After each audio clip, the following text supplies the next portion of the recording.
क्या आपको पाइथागोरस से डर लगता है? क्या आपको पाइथागोरस कैसे सॉल्व करते हैं पता नहीं? आप 10वीं में आ गए, 12वीं में आ गए, तो मैं बताऊंगा कि भाई पाइथागोरस कैसे सॉल्व करते हैं। तो हमारे वीडियो पर बने रहे, ठीक है।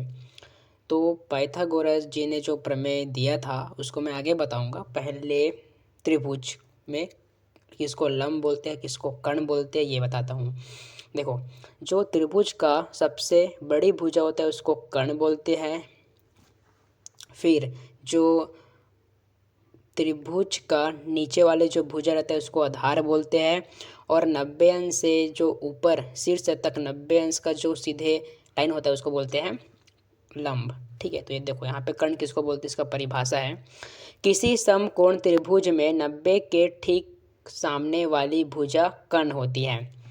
मतलब कि ये जो 90 अंश का जो कोण है उसके जो सामने वाला जो भुजा होती है उसको कर्ण कहते हैं। फिर है लंब। तो लंब का परिभाषा देखते हैं, आइए। यह त्रिभुज की वह सीधी खड़ी भुजा होती है जो आधार के साथ 90 अंश का कोण बनाती है, ठीक है। मैं आपको पहले ही बता चुका हूँ वीडियो के शुरू में, जो 90 अंश के का कोण बनाती है सीधे शीर्ष के साथ, ठीक है। फिर होता है आधार। तो यह त्रिभुज की वह लेटी हुई या नीचे की भुजा होती है जिस पर पूरा त्रिभुज टिका होता है। नीचे में जो भुजा होता है उसको बोलते हैं आधार, ठीक है। जो बाकी जो लंब और कर्ण टिका होता है इसी भुजा पे, ठीक है। तो अब हम सीखते हैं कि पाइथागोरस जो वैज्ञानिक था उन्होंने क्या प्रमेय दिया था इसके बारे में। तो देखो, तो ये कर्ण का स्क्वायर बराबर लंब का स्क्वायर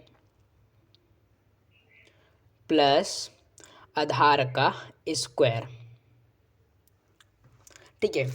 तो ये पाइथागोरस प्रमेय में बताया गया है, ठीक है। अगर लंब का मान ले ले और आधार का मान ले ले तो दोनों का स्क्वायर करके जोड़ेंगे तो आंसर निकल जाएगा कर्ण क्या है, ठीक है। तो देखो, इसको मैं एग्जांपल से मैं आपको समझाता हूँ। देखो, एक मैंने एक त्रिभुज लिया है, ठीक है, ए बी सी, ठीक है, जिसमें से लंब दिया है 4 सेंटीमीटर और आधार दिया है 8 सेंटीमीटर, ठीक है।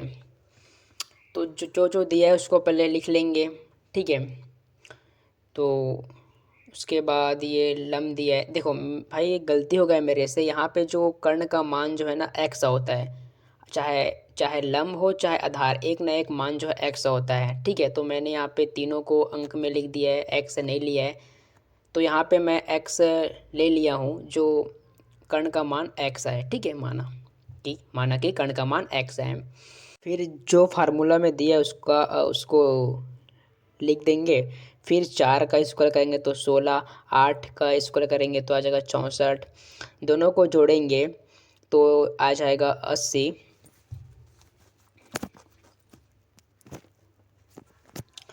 फिर ये एक्स और जो स्क्वायर है उसको बराबर के उस पार भेजेंगे तो आ जाएगा रूट में आ जाएगा, ठीक है।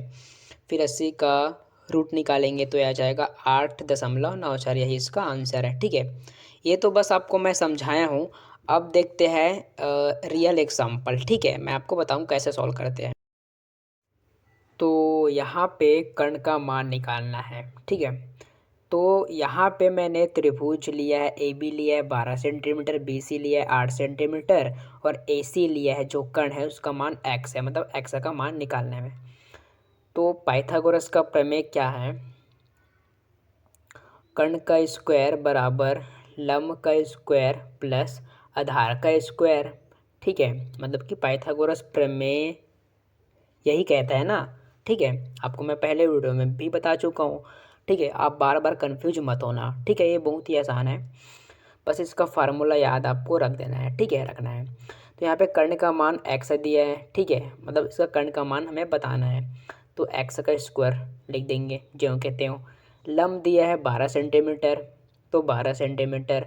और यहाँ पे नीचे में आधार दिया है 8 सेंटीमीटर, तो यहाँ पे 8 सेंटीमीटर का स्क्वायर लिखेंगे, ठीक है।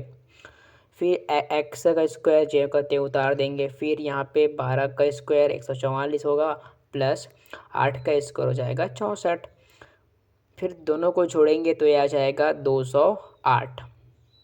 फिर ये x है और जो x का स्क्वायर बराबर के इस पर जाएगा तो ये आ जाएगा रूट में। फिर x फिर 208 का रूट होता है 14.4। ठीक है, और यहाँ पे सेंटीमीटर लिखने। अब मैं आपको बताता हूँ, जब कर्ण दिया हो और लंब दिया हो तो आधार का मान कैसे निकालते हैं। प्रोसेस सेम है, ठीक है, तो कंफ्यूज मत होना, आगे वीडियो को देखते रहिए, स्किप मत कर देना, ठीक है। तो चलो उसको स्टार्ट करते हैं। तो यहाँ पे ए बी दिया है 6 सेंटीमीटर, बी सी दिया है, यहाँ को निकालना है बी सी आधार में, फिर ए सी दिया है जो कर्ण 9 सेंटीमीटर, ठीक है।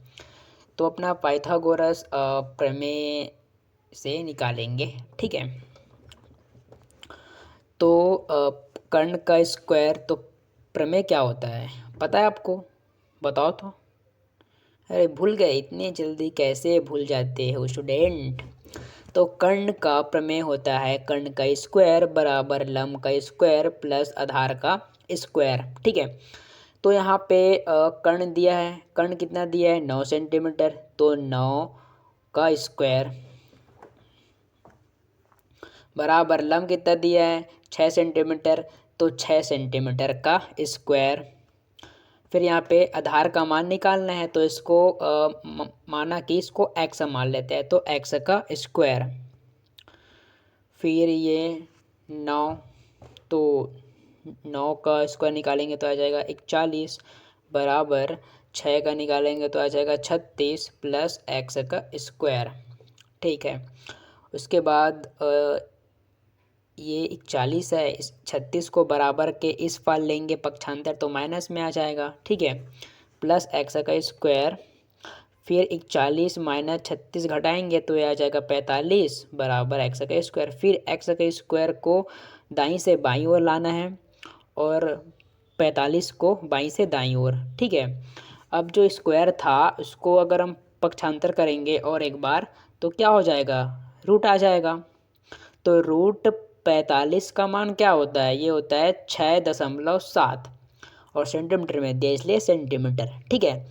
आई होप दोस्तों आपको वीडियो समझ में आ गया होगा और वीडियो अच्छा लगा होगा, क्योंकि मैंने क्लियर आपको समझाया है कि कैसे बनाना है, ठीक है। जब कर्ण दिया हो और नहीं भी दिया गया होगा तो फिर भी कैसे बनाना है, ठीक है, बस फार्मूला सेम है।